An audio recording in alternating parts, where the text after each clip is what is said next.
कभी किसी क्रिकेटर से सुना है कि यार इस फील्ड को ज्वाइन नहीं करो, इसमें कोई स्कोप नहीं है। कभी किसी बिजनेसमैन ने कहा है कि यार ये फैक्ट्री नहीं लगाओ, इसमें आपको कोई बचत नहीं होगी। कभी किसी अच्छे फुटबॉलर ने आपसे ये कहा है कि यार इस फील्ड को चूज नहीं करना, मैं तो ऐसे तंग हूं इसमें। कभी नहीं कहेगा। याद है जब हम छोटे होते थे तो कोई हमारा एक दोस्त कभी दरख्त पर चढ़ जाया करता था ना, तो वो सबको आवाजें दे देकर कहा करता था कि आओ देखो, क्योंकि वो कुछ देख पा रहा होता था। वो दुनिया और वो व्यू देख पा रहा होता था जो हम लोग नीचे खड़े हुए नहीं देखते थे।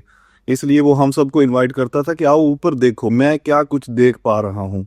इसी तरह जब टीवी पर आपका पसंदीदा प्रोग्राम लगता था या मैच लगता था या आप कोई भी ऐसा प्रोग्राम जो टीवी पे देखते हैं, जब वो लगता था तो आप सारी इर्द गिर्द की आवाजें छोड़कर सिर्फ उस टीवी और उस प्रोग्राम पे फोकस करना शुरू कर देते थे, क्योंकि वो आपको प्रोग्राम पसंद था। आपको इर्द गिर्द की बातें सुनाई भी नहीं देती थी। आपकी जिंदगी में नसीहत भी इसी तरह होती है। जब आपको इर्द गिर्द से हजारों किस्म की नसीहतें मिलती हैं, हर बिजनेस में हर काम में आपको हजारों किस्म के लोग आते हैं जो आपको आइडियाज देते हैं कि आप ये कर लें ये कर लें, लेकिन उन चीजों में भी आपने वो चीजें फोकस करनी होती हैं, फिल्टर करनी होती हैं कि आपके लिए क्या सही है।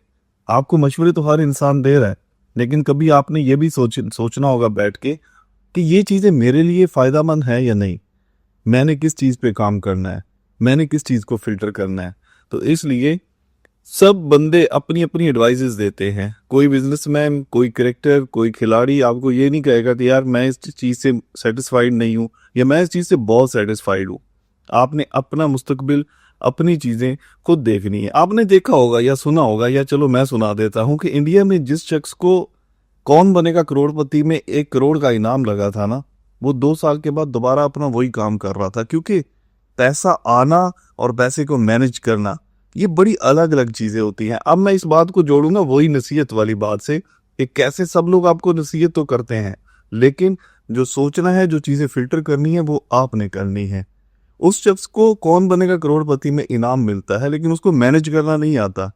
मैनेज ना करने की वजह से वो कुछ ही सालों में उस पैसे को जाय करके दोबारा उसी सिचुएशन पे आ जाता है जो नॉर्मल दिनों में वो अपनी जिंदगी गुजार रहा था। लॉटरीज आपने देखा होगा, कभी भी किसी पोश इलाके में, इस्लामाबाद के किसी 5 स्टार होटल के सामने, इस्लामाबाद के किसी पोश रेजिडेंशियल एरिया में, या किसी भी कंट्री में आप हैं, वहां के पोर्च इलाके में नहीं लगती हैं। वो लॉटरीज गरीब इलाकों में, गरीब गरीब जगहों पे लोगों को लगाई जाती है ताकि उनको शॉर्टकट में अमीर होने का शौक होता है।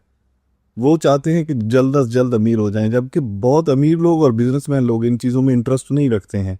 वो कभी लॉटरी नहीं खरीदेंगे। दुनिया की सारी वर्थ के बारे में जानते हैं कि दुनिया में जितना भी पैसा है वो दुनिया में तकरीबन 20% लोगों के पास है, बाकी 80% लोगों के पास नॉर्मल पैसा है।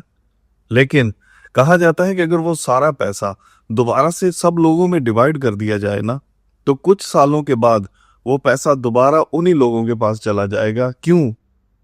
इसकी एक वजह है, इसलिए कि उन लोगों को बिजनेस करने का, कमाने का ढंग आता है। वो दोबारा से वही पैसा एफर्ट करके, मेहनत करके दोबारा इकट्ठा कर ले, क्योंकि उन लोगों को तरीका आता है कि वो दोबारा से बिजनेस को स्टार्ट करेंगे, दोबारा से ऐसी प्रोडक्ट्स, ऐसी चीजें करेंगे कि वो पैसा उन लोगों के पास से आना वापसी शुरू हो जाएगा जिन लोगों ने बराबर में डिवाइड किया होगा, क्योंकि उनके पास दिमाग है और उन्होंने पैसा कमाया है। यहाँ पे फाइनल इस बात का, इस वीडियो का जो मकसद है, जो आप लोगों से शेयर करना है, वो करके मैं वीडियो को क्लोज करूंगा। सबसे पहले हमने बात स्टार्ट की थी नसीहत की।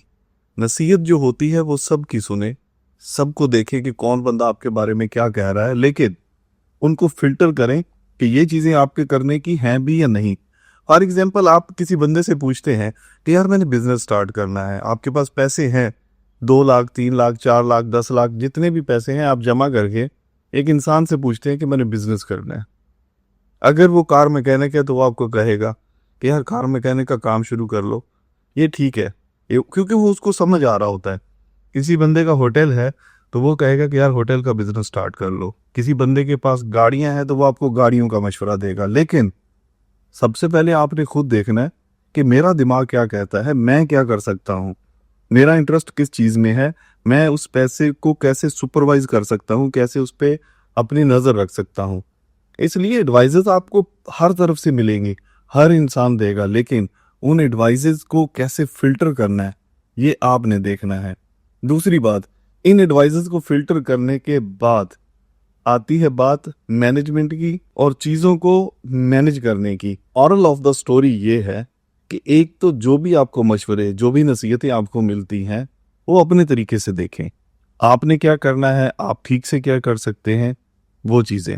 और दूसरी कि आप सोचते हैं कि मेरे पास बहुत ज्यादा पैसा आ जाएगा, फिर मैं मैनेजमेंट करनी सीखूंगा, फिर उसको तरीके से लगाऊंगा। नहीं, आज आपके पास 100 रुपए हैं, 10 रुपए हैं, उनको मैनेज करना सीखें।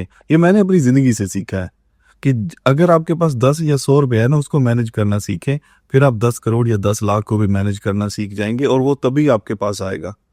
अगर आप आज जो पैसे हैं उनको लेके कह रहे हैं कि यार नहीं ये तो थोड़े से हैं, इनको क्या मैनेज करना है, मैनेजमेंट आपको यहीं से ही स्टार्ट करनी पड़ेगी। चाहे आपकी जेब में 10 रुपए हैं, चाहे आपकी जेब में 10,000 हैं, तब ही आप सीख पाएंगे कि 1 करोड़ को कैसे मैनेज करना है। यहाँ पे ही मैं अपने इस छोटे से वीलॉग को क्लोज करूंगा, सिर्फ इस चीज से कि एडवाइजेस जितनी भी हो, मशवरे जितने भी हो, अपने तरीके से चीजों को मैनेज करें, तरीके से देखें और आज से ही मैनेजमेंट स्टार्ट करें।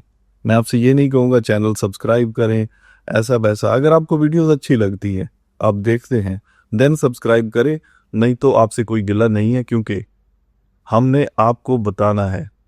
आके आपकी मर्जी है कि आप वो चीज़ें देखना और सुनना चाहते हैं या नहीं। अपना और अपनों का ख्याल रखिए। सदा सलामत रहें। अल्लाह हाफिज़।